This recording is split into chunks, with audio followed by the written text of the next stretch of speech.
Welcome to the After the Show movie podcast, brought to you by your hosts Ace Scully and Sid Talk. We're addicted to movies. Are you?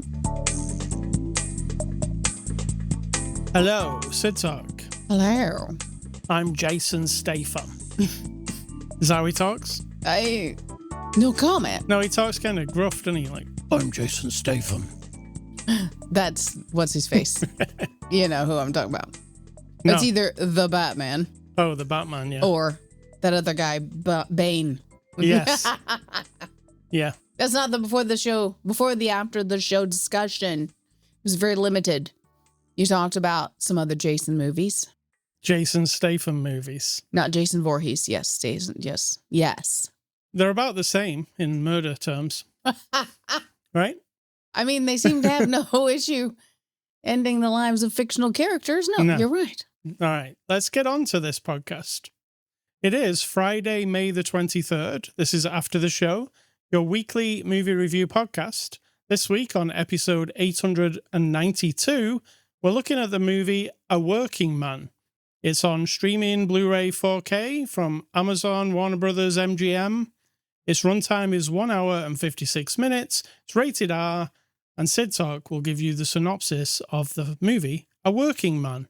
A character is annoyed because some criminals do some crazy shit and he has special skills, and so he goes to take them down. I know. It's a brand new concept. I'll give you the one off the box. Oh, that's not it? It says, Levin Cade left his profession behind to work construction and be a good dad to his daughter. But when a local girl vanishes, he's asked to return to the skills that made him a mythic figure in the shadowy world of counter-terrorism. There you go. That's exactly that. I was so close. So close. All right. A Working Man, the latest Jason Statham movie. Sid Talk, what did you think? I'm just going to say I enjoyed it because I understand it's not super intelligent. It's a lot of unnecessary violence, but it is cathartic. If the idea is, if someone took my daughter or my friend's daughter, and I had special skills to get her back, like Mr. Neeson, Liam Neeson, of course, I've got special skills. I would want to have that sort of like, you're going down, motherfuckers. Yeah, I would want that. And so this helps me feel that. And I strangely enjoy it. It's not, there's nothing super low quality. Some of the bad guys are idiots. You know what I mean? Other than the cartoony bad guys. When you say some, I say all. Yeah, let me think. Yeah, they all turn into dopes. Yes. Yeah. And so it makes it hard to be afraid of them, even though I think part of the idea is to make criminal people like this look like idiots. That's fine. But then if they're a character in a movie and I'm supposed to be afraid and also have some kind of compassion when they go down, right? I mean, they are human beings. I don't, because they're just in a game. What do you call it when it generates the bad guys? NPCs. Yes, it's just them, but dumber. Yeah, and stereotypes and absolutely like stupid. They're actually stupid. Yeah. What did you think of the movie as a whole? I like Jason Statham, Liam Neeson, revenge type movies. Right. A man sent to do a job, murder everybody. I do like that. I find there's something about it that's interesting. You know what's going to happen from the first frame to the end? Absolutely. There's no surprise. We say that, but, and I don't want to do a spoiler here, so I won't say exactly what it is, but in that one movie with the young lady and the dude, something happened. Well, there's a chicken involved at some point. Chicken? Yes. Chicken Run. So if you think about it, don't say it, but you'll know what I mean. In that one, there was something like, oh, shit. So, they might throw something at you. This one didn't. I'm not saying that. It did not. This was all expected, except for the young woman who has been taken. Sorry, Liam, again. She's tough. You know what I mean? She's not like some sorry little victim girl. So I like that. I mean, this basically is Taken. They're all the same, but yeah. Yeah.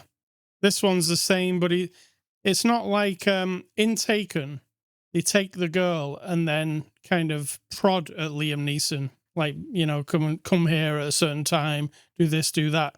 In this one, they take the girl, and then he just has to find her, right? Similar to that one. What was the other was it Liam Neeson? The one where he had to go across the border in Mexico and grab somebody? That's the one I was just talking about with the chicken. Oh, yeah, that is that. Yeah. What is that called? I don't remember. Oh, that wasn't Liam Neeson. That was Clint Eastwood, wasn't it? Was it? Might have been. Yeah, I think it was. No, okay, then that's not the one I'm thinking of. I'm thinking of one with Sylvester Stallone. Right. Or maybe Arnold Schwarzenegger. They all blend together, don't they? Talking of Sylvester Stallone, he wrote this movie. Okay. A Working Man. And he also wrote another Statham movie called Homefront, which is also the similar type of story, if you remember. He has a little girl. He owns like a ranch type place. He has to defend the ranch against the bad guys. I think this is the one I'm talking about. Right. With the chicken. Well, that's the Stallone movie as well. Okay. And also that brand new Rambo movie, the very latest. That was the same Maybe that's story. the one I'm talking Oh my God, they're all blended together. That Rambo one was pretty much the same as the Homefront one. Basically, Sylvester Stallone likes the man kicking ass and beating all the bad guys. Right. Because they're all the same thing, aren't they? Yeah. Rocky's the same thing, really, but in a different form. So basically what we're saying is we tell the same stories as humans over and over and over.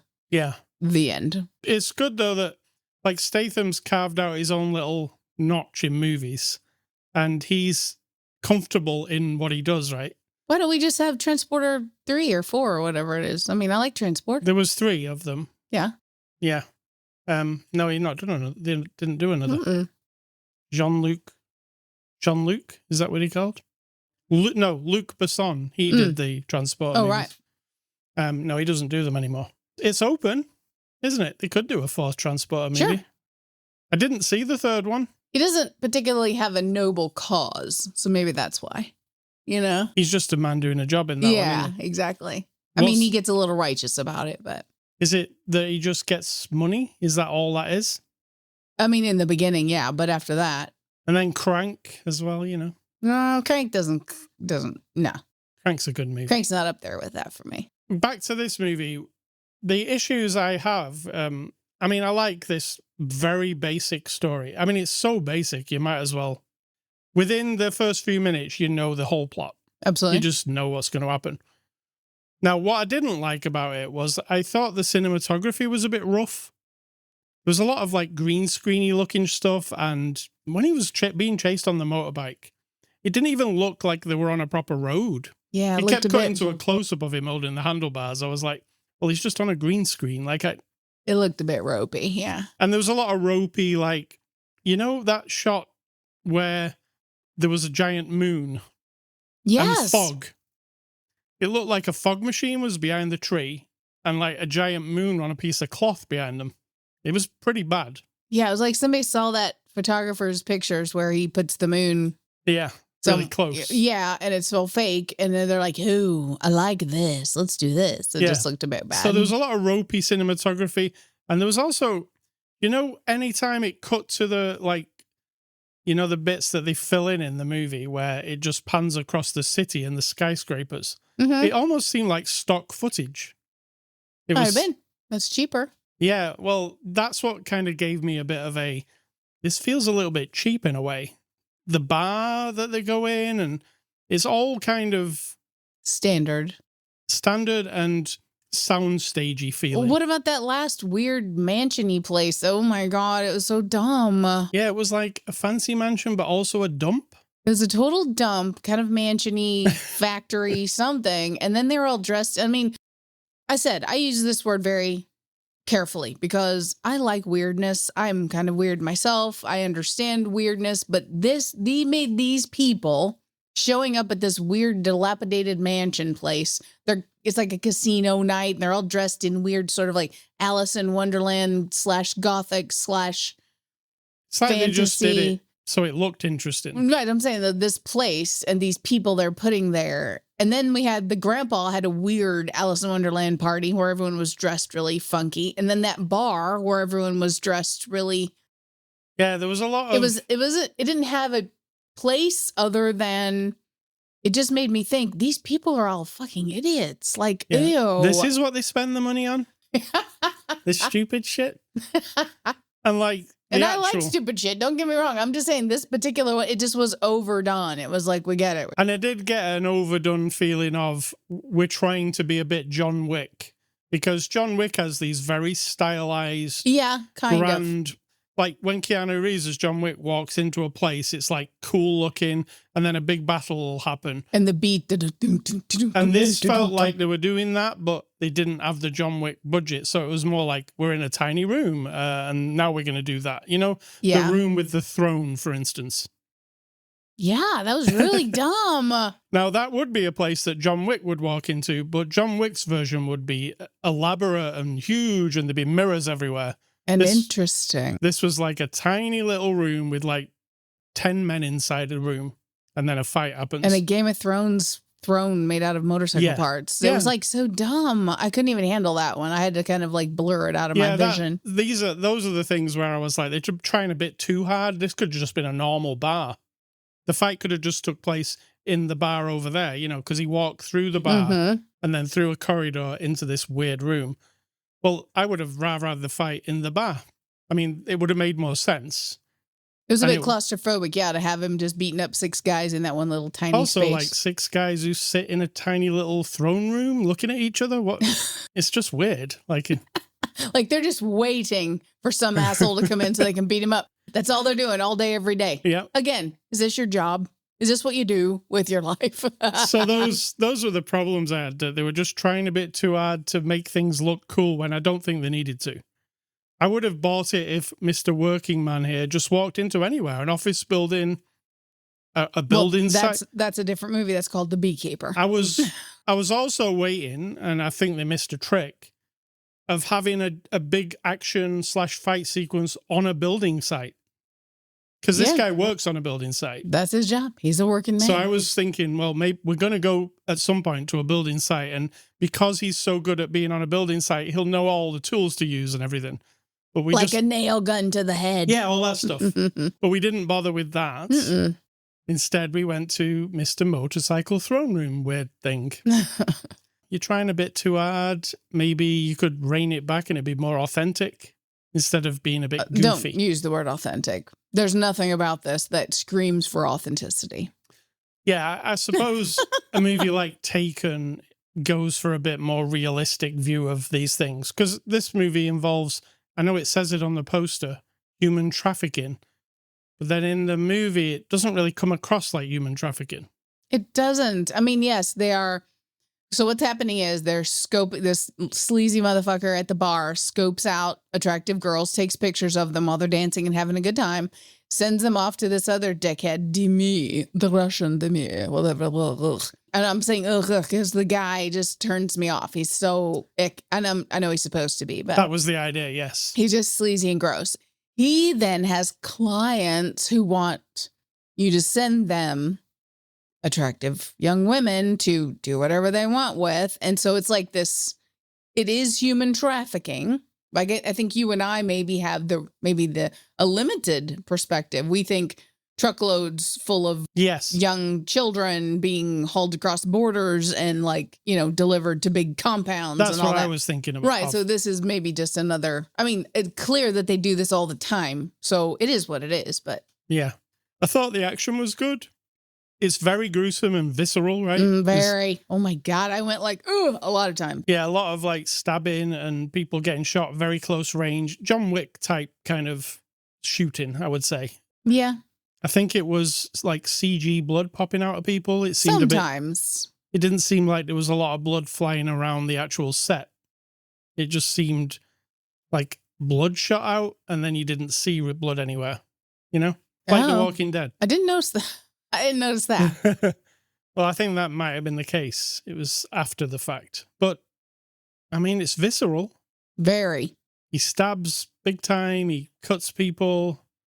The baddies themselves are violent in a big way. They go do terrible things. There's a part in the movie that you don't see happen.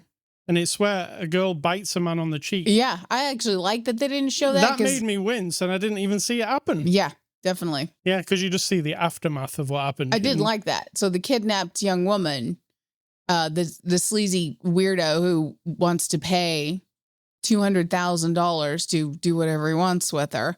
They've put her in a suitcase, tied her up, put her in a suitcase, put her to sleep. And then we see her being delivered in the suitcase to the weirdo. And then the next thing you see is him coming out and his face is all bloody. And he's like, she bit me. She bit my face off. So we know she's a fighter. Jenny's a fighter. You know what's going to happen, start to finish. You won't walk away going, oh, that was a surprise. Yeah, no, you will not. But what does happen is satisfying. Because they do.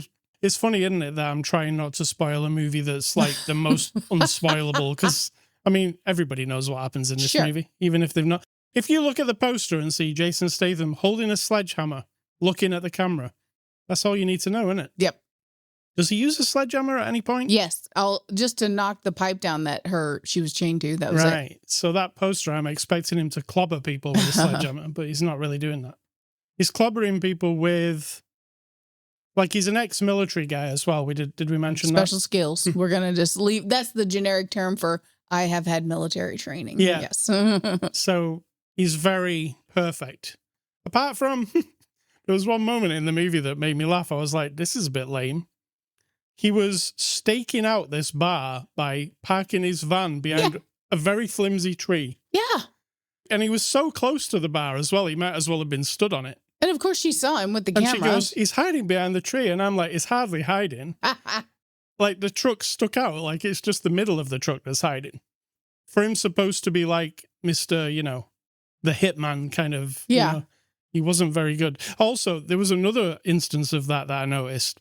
When he got to the house with the pool in it and he was climbing up like the siding, then he just like kind of sat down and looked. I was like, they're going to see you. Like, you're not behind anything. But then the next shot, he was behind something all of a sudden and covered over. But at first he was just looking. I was like, it's not very good. I mean, he's not afraid.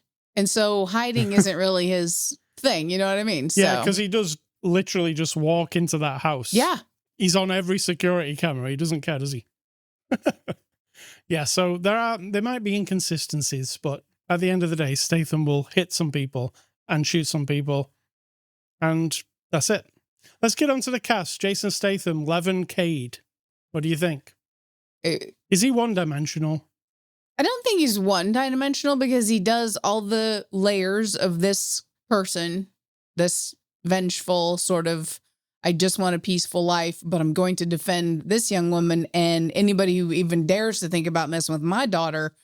There's layers of that. He's got a friend. He's not much of a negotiator with the people, but, he's got a daughter. Yeah, I just said he's protecting his daughter. So, but there's not just one note of that. There's a whole bunch of different things going on. So I think he's all right. I think you could stretch him out, give him some more challenges. He'd be good. Yeah. I'm trying to think if we've seen Statham in movies where they're not this type of movie, but can't really think of any. Like, it's either Fast and the Furious, where he is pretty much this same guy, but a bit smooth. Beekeeper, he had to be more emotional because it was his friend. You know what I mean? The lady. But again, similar. Yeah. Transporter, similar. But the thing is, I don't even care. It's like I just like him and I can't explain it. And I have no apologies for it. I don't mind Jason Statham. I would say the Meg is more comedic because he's kind of goofy in the Meg. He's tough, but it's also because the scenario's so silly.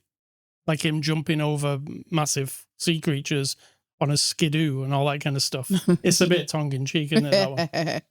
No, I like watching him. I've liked him since, what was the first one I saw? Lock, Stock and Two Smoking Barrels. And then he went on to do like the Transporter movies, which I am a big fan of those. I thought those were really cool. Are those dated or could you still watch them and have fun, do you think? It's a good question. They feel like they're very 90s movies, don't they? But still, we'd never seen anything like that at the time, I don't think. Because it was like very stylistic. So yeah, I liked him in this, yeah. He did the Jason Statham thing. Michael Pena plays Joe Garcia. In fact, the family, Michael Pena as Joe, Naomi Gonzalez as Carla, and Ariana Rivas as Jenny. They're the Garcia family. And they're basically, he works for this construction family, right? Yeah. And the daughter is the one that goes missing. So while Michael Pena, they're in it, they're not really in it that much, are they? No. Just bookended. He's upset because his daughter's missing, and then he's happy that she's back. The daughter's good. Mhm. And she gets to do some stuff, Yeah. action. David Harbour plays Gunny, his friend from the military. What do you think of David? See, there's one person who I feel like has sort of not one dimension. I mean, it's Hopper from Stranger Things, right? So he had Hopper, and then he's the Russian guy from Marvel. Is it Marvel? Mhm. But for some reason, it still all feels the same. Yeah, it does. I don't even know how to explain it. And this guy's a blind guy. He's blind. He's he's ex-military with this. Is his friend. He was injured in combat, and then Jason Statham saved him, but he's blind. But he's tough, and he's got the reserve of all the weapons and all that kind of stuff. He lives out in the woods, so he's like probably a prepper guy. You get that vibe. I got the vibe of my, I have an aunt, my uncle who's married to my aunt, who kind of gives that vibe. The scraggly beard, Yeah. the they're coming for us all the time, so we're going to fuck them up. You know, that kind of thing. Yeah. In the woods, definitely. And Jason Fleming plays Wolo Kolsinik. I only put him down because he was in Lock, Stock, and Two Smoking Barrels. Oh, yeah. Yeah, and he's like the first chain in the chain of bad guys in this. He's the first one. He goes in the pool, that guy, let's say. Yeah. I do like that guy, and you don't see him very often. Directed by David Ayer. He also directed The Beekeeper, Fury, End of Watch with Michael Pena and Jake Gyllenhaal, which is an excellent movie, and Suicide Squad. So what do you think of David Ayer's directing? Cinematography-wise and directing-wise, it's very ordinary. Yeah.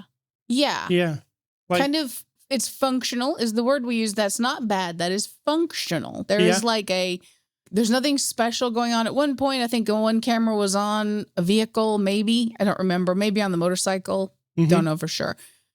It's not particularly set up like in a beautiful way. I mean, you've got interesting, as we discussed earlier, trying to be interesting sets and people and gatherings, but it just felt crowded with ideas. The way it looked, to me, felt like a movie that was trying to cut some corners. That's good enough kind of thing. While also trying to be very elaborate. Yeah. Yes. Like, we want to be John Wick, but we don't want to go that far with it.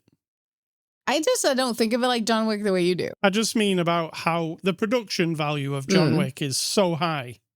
And the places are so big and so grand. It's hard to match that. So this feels like, I don't know, there was just that place you mentioned at the end, I think was like a terrible set. Yeah. Like, I was like, it could have been, why would these people be here? Here's what was missing. And I don't know who the cinematographer, art director, lighting people are or were on this, but I think those are the ingredients to make a place like that where you go, whoa, that's cool and weird, instead of like, oh, that's just weird and awkward. It was awkward and dirty, and all I could think was like, who's dressing up in these weird outfits, spending lots of money to go here? So it's this filth place. Yeah. Like, you'd be wearing your Chanel dress and then you'd just walk and brush up against something and you'd be disgusting.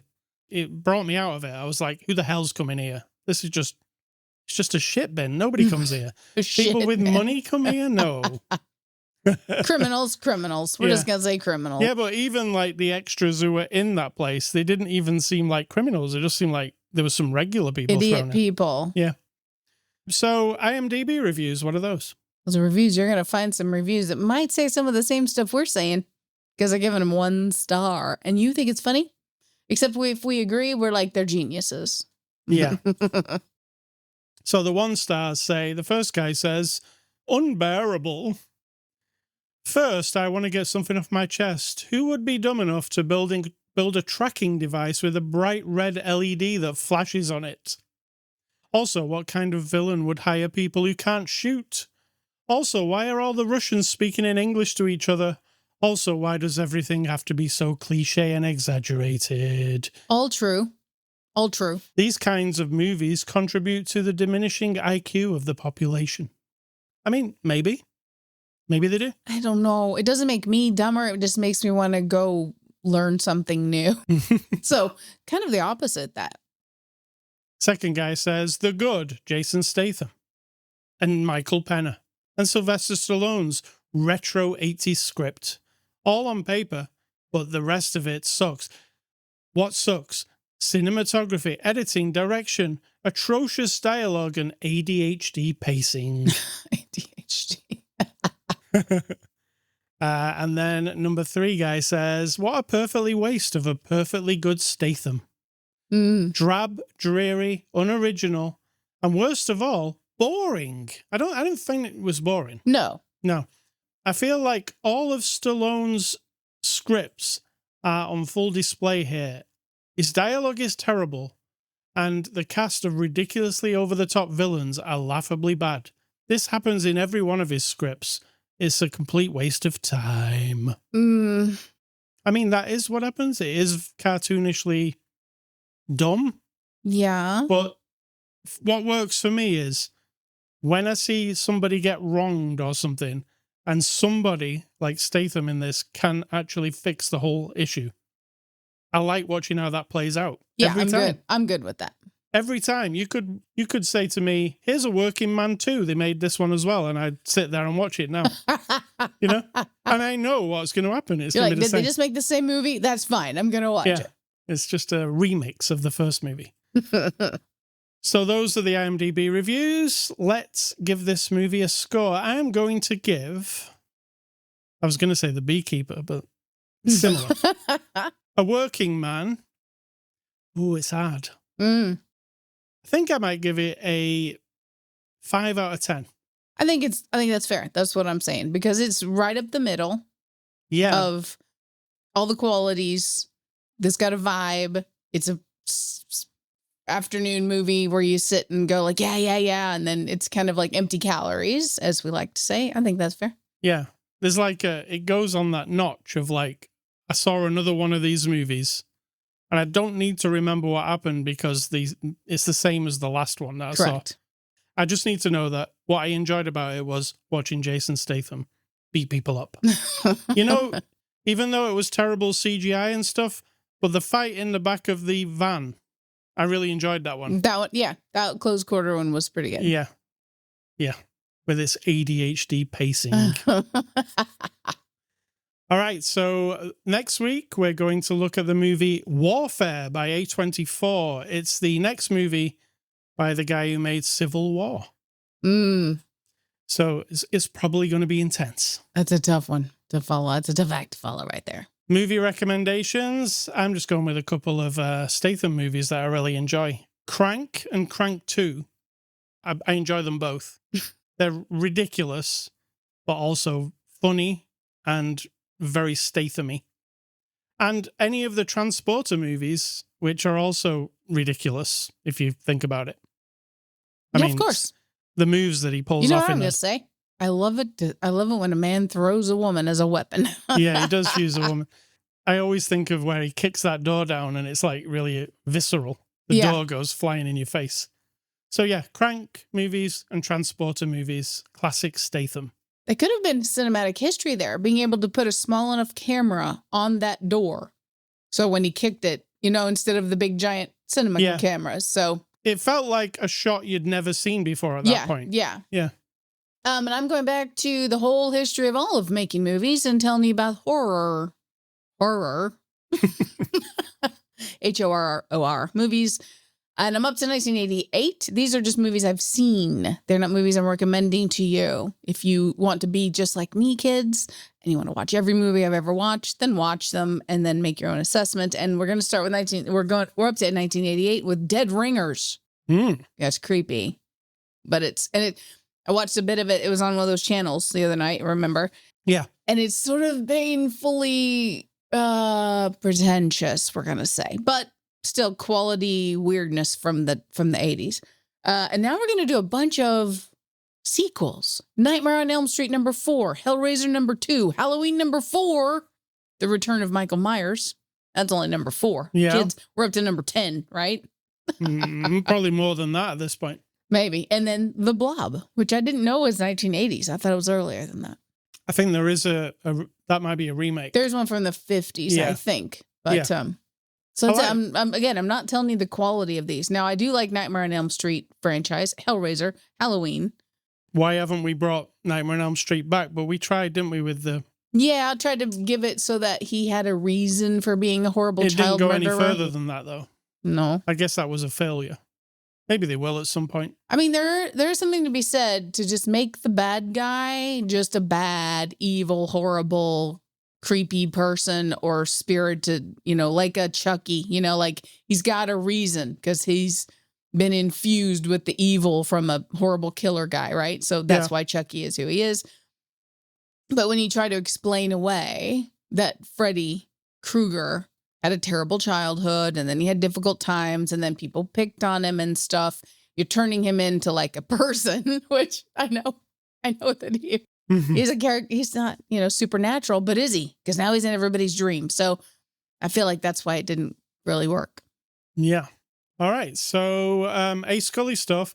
I said to you before the podcast, you said you've not wrote anything in. And I said, I've not played anything new. True that. So I've been playing The Precinct some more, which is that cop game where you're being a cop. There's not really much more to tell you about I can tell you what I've been doing. I've been making cookbooks. Yes. Haven't I? My mother passed away last November, and she was very involved in my local historical society from where I'm from, my little small town.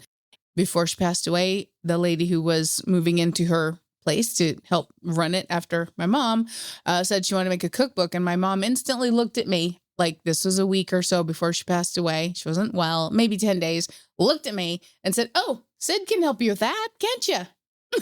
Yeah. And I looked at the lady and I looked at my mom and I'm like, of course I can. Like, who's going to say no to that? Right? I might have told this story before.